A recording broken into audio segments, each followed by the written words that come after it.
Are you having trouble finding your ideal mate? How about any mate? Do you fear you'll be the last man or woman on Earth still not getting any? Are you using roofies to score? And yet you still hope to land that prince or princess of your dreams. Well, wake up, sleeping ugly. We gonna get this tonight. At some point. What's up, YouTube? It's your boy Watu. Sorry, hope you didn't see that spit just fly out of my mouth. I got my boy here, Brandon.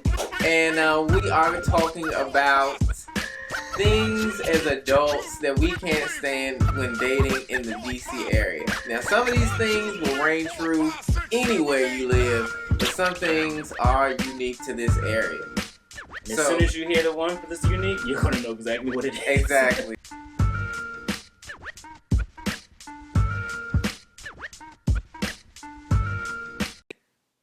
First question most people ask is, What do you do? exactly.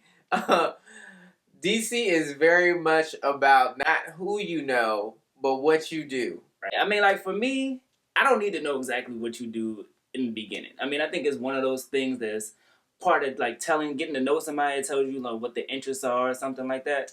But it definitely does not need to be the first, second, or third question that needs to be asked when you first meet somebody. You know what I mean? Yeah. Maybe the fourth or fifth. But, by then you've established some type of connection or, some type of conversation where you can ease your way into that. But, hey, my name is Brandon. What do you do? Is like, really? Like, Right. I mean, you should ask just more. knew your name. You should ask more important questions like, Right. what kind of car do you drive? Like, Do you own your own house? You know what I mean? What's your tax return going to give you? You know what I mean? Things like that. What's your credit score? Yeah.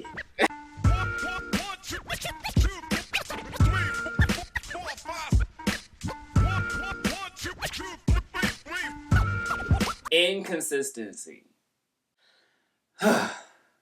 Jesus. Let's take a break for that for a minute. There's so many inconsistent people, you know what I mean? They tell you they want to do something and then they don't want to do it. Or, they back out of it at the last minute. Or, they don't return your text or your call after you have, exchanged numbers. And it's like, what was the point of going through all of that if you really had no interest in the beginning? Where you probably drunk. Maybe if it was out of the club, something like that. Maybe you weren't paying attention, weren't thinking about it. Or people, they forget that they met you, and then you're like, that's the one thing. If I take the time out, I'm gonna know who it is that I met or I talked to, like exchanging numbers and all that kind of stuff. Like, if I'm not in the space to do that, then I feel like I'm not gonna do it. But there are so many people that do, and then the next thing you know, you're like, wait a minute. I ain't get no response. And it was just 10 minutes ago.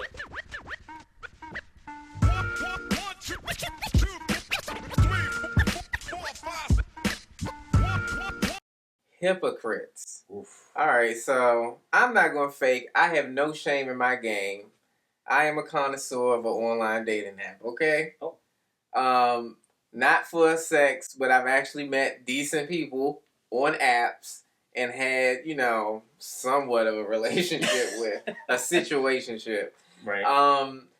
The one thing that I find so common is hypocrites, people who complain about the very thing that they do. Yeah. So people who actually talk about being inconsistent, they hate people who are inconsistent, but then they are inconsistent themselves.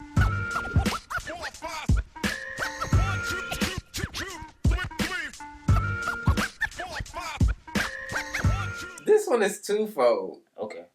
One, it seems like in DC, everybody's a top. Oh. Everybody is a goddamn top in DC. And that is such a lie. Like, it is so far from the truth, okay? Call me the pancake flipper because I can't tell you the number of times I've come across somebody who said they was a top and I was like, nah. And then them legs just went right on up. Peek, peek, peek.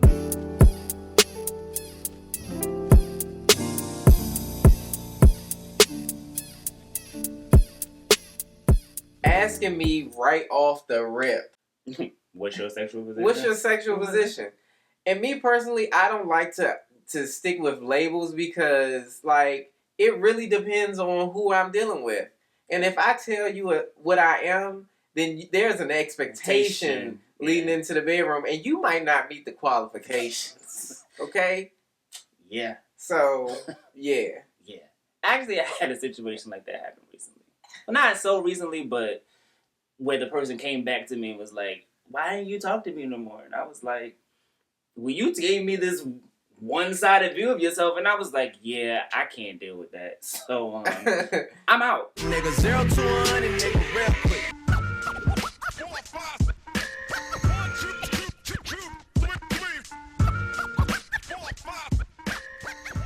Somebody wants to know, like, whether you have a house or not.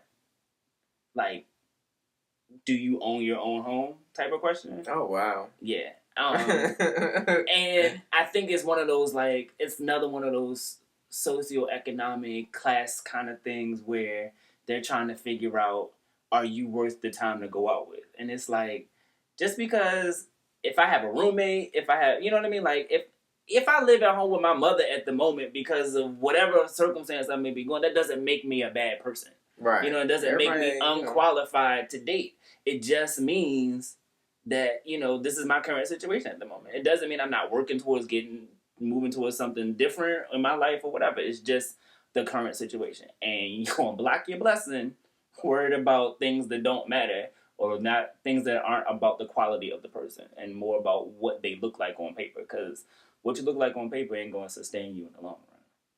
Okay, maybe I sound a little preachy, but anyway.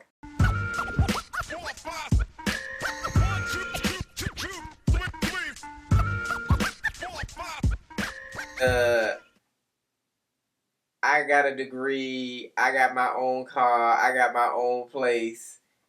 I deserve accolades for that. No.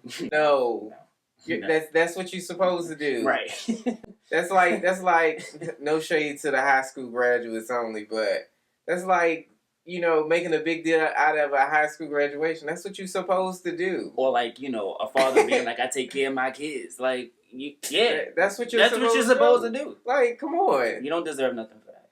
Yeah. Doesn't make you a better person because, did you cheat on your last relationship? Oh, okay, you did. Oh, well, I don't care how many cars you have or how, you know, how big your house is. You're a cheater. Sounds like somebody's a little scorned. No. It's not coming from personal experience. Okay. You know. I mean, we've all been cheated on, right? Anyway. Not that I know of. Oh. Really? Not that I know of. Oh. You know so?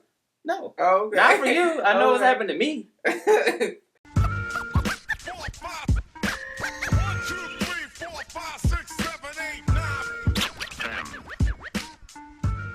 Do you go out? Yes, I go out. Are you judging me for how many times I go out? Like, what are you exactly trying to figure out here? Are you trying to call me a clubhead because I went out 3 times this month versus your 0 or versus your 1? You know what I mean? Like, I feel like it's kind of levels to it. Like, you can't really just ask that question without kind of a follow-up or something. Like, it's just like, okay, yeah, I go out. Actually, I met you because we're out. So is it a bad thing that I go out or is it a good thing that I go out? You know what I mean? Or what are you really trying to say with that question? I feel like it's a loaded question. So with that being said, those are just some of our pet peeves. Write, like, comment, subscribe, do all that good stuff. Let me know. Let us know, what are some of your pet peeves? Do you agree with our pet peeves? Do you think we were a little, you know, stupid with them? Did you agree with them? I'm rambling. Just let us know.